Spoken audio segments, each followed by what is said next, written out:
Oink, oink, oink.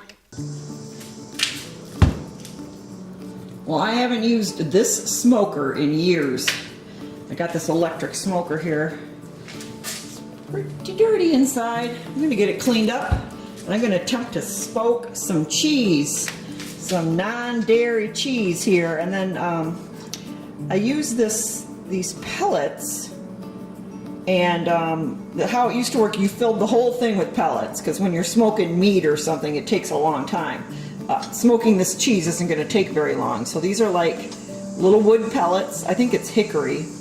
And you light them on fire, like on one end, and then they would burn and smoke and weave their way all the way through to the end. But I'm just going to attempt to light that little bit. I got to get it cleaned up here though. And then we're going to try to smoke some cheese. Well, I'm reasonably sure nothing's living in there anymore. I think there might have been some spiders living in there. So now I added some more pellets because I'm going to be leaving, and I don't know. I want to just make sure I got a lot of smoke when I do put the cheese in. So now I just got to stick this through this. There's a little hole here. I don't know if you can see. Just got to get these to light. Once they start, they'll stay burning. I just got to get them started. And I don't know what, maybe they won't burn at all. They're probably over 4 years old. I've been eating a vegan diet for almost 4 years now, so something like that. Something like that, I think. Is it lit? Sure, I'm gonna get it good and lit. Okay, so these pellets must be old because I couldn't get them to stay lit. So I went with the other route where you actually put the chips in the bottom of the smoker and you let the heat from the smoker makes it smoke. And I got plenty of smoke now. Can you see? I got smoke. Although I didn't have any hickory. It was supposed to be hickory smoked chips, but I had apple smoke, so we're gonna have apple smoked cheese here. Let's take a look.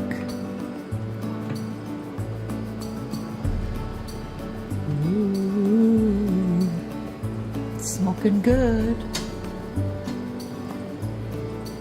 This one, I can't.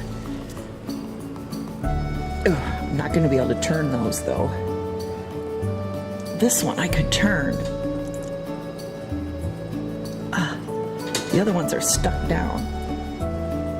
I'm just gonna let it smoke about 5 minutes more, then we're done. You know what goes with cheese? Crackers. So I made 3 kinds of crackers yesterday, and they are just about done. These up here, these are almond pulp and garlic crackers. So this is the almond pulp left over after making almond milk.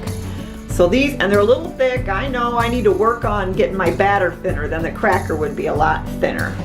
So I got those kind. Now these are a vegetable garden cracker. So I've got tomatoes and celery and carrots and onions and then fresh basil and thyme and all that. So this is just like a vegetable cracker.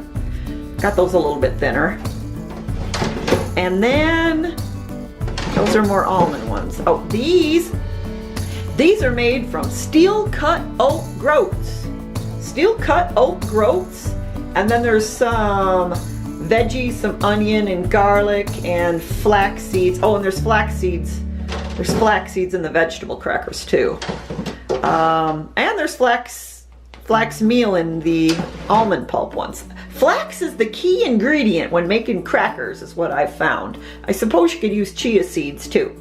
So anyway, I got these 3 different kinds of crackers. These are a little bit thick too, to go with my cheese. And let's look at that cheese.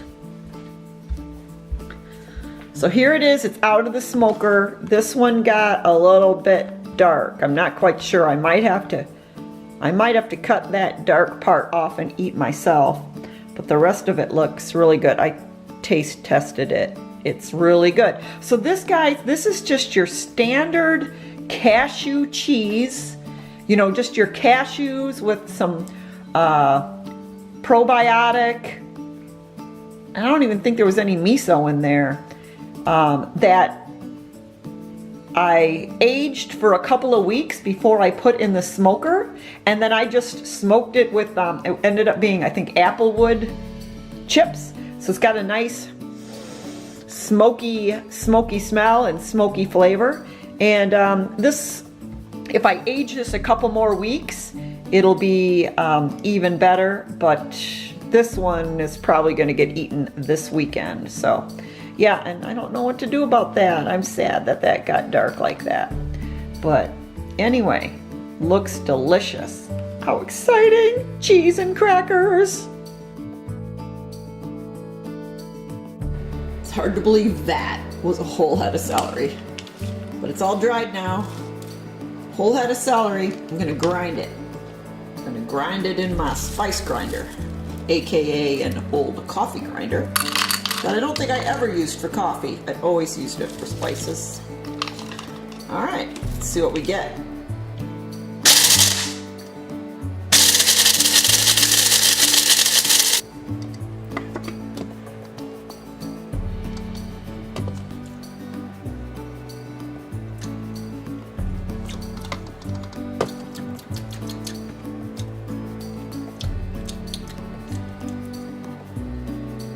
Well,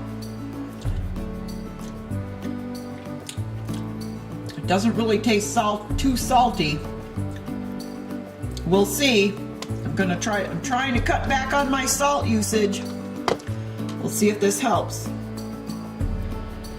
And if you ever doubted the water content in celery, I mean, that had to have been, I don't even know. How much is in a head of celery? How many pounds is that? That's a pound or more? And this is what it reduces down to.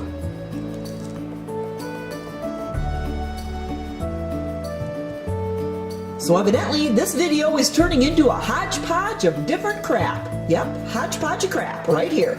Anyway, so how about an impromptu? I'm gonna eat a little sandwich here. So I make these raw crackers. This one's got celery, radish, onion, and carrot, flax seeds, sesame seeds. I think that's about it. And so if I don't make them super crisp, what am I trying to say? Let's say what I'm trying to say.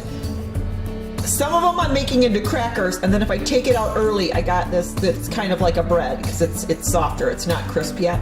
So I'm just going to make a little sandwich. I've got this beautiful garden ripe tomato out of my garden, and I had a leftover half of avocado, and I'm going to make a little avocado tomato sandwich. And if you've seen these little avocado holder thingies, keepers, I think it was 2 days ago that I used the other half of this avocado, and it looks pretty darn good, I'd say, in there. So you put it in there and then you wrap the sides around. It comes with two different sizes. One's bigger. If you have a bigger avocado, this was a small one, so I used the small one. Hey, I'm pretty smart, aren't I?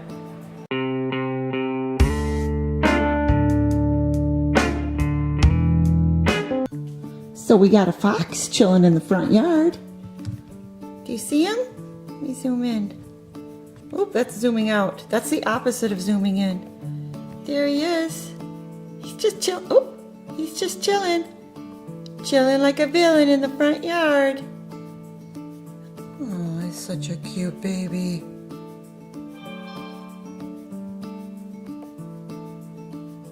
Got lots of itches. Got lots of itches. Yeah.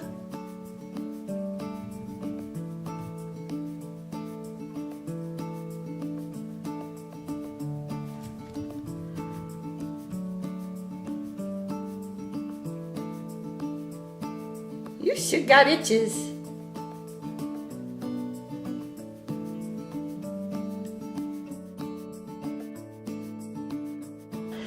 And as long as we're on a cheese and cracker kick, I got more cheese. I got cheese going all the time.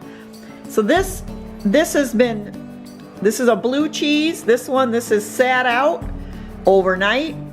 It went in the fridge, and now I'm just packing it in these little things to make the shape. It'll sit here a couple days until I can take them out, and then they'll air dry for weeks. So this is a blue, and then I got a camembert too, which, trust me, right now looks just like this one. But eventually it'll get a nice white rind on it. This will turn all blue and they'll be different. And I'm sure I've mentioned this before, but you gotta keep this blue cheese and this camembert separated, or this blue cheese has got to stay away from all the other cheeses. So I have to age it in a separate refrigerator, or all my other cheeses will start to turn blue. I also I don't use the same blender body. You know what I mean? The blender, whatever that thing. What's that thing called, man? What's that called? What's that blender thing? The thing you put the shit in, man. The blender thing. Anyway, don't do that, because you know how some of that cashew gets stuck up underneath that blade? I don't want any bit of it. So I use 2 different blender thingies, different spatulas, all that jazz, man. That blue cheese likes to spread. Are you all happy now? Are you happy? What are you doing? Don't lick too much. You'll get a hairball. Don't lick so much. No, wait, not so much licking. So this grooming, you just got combed up. You just got combed up. Didn't I do a good enough job? Are you washing your face? Are you washing your face? That's good, girl. That's good, girl. Wash your face. Yeah.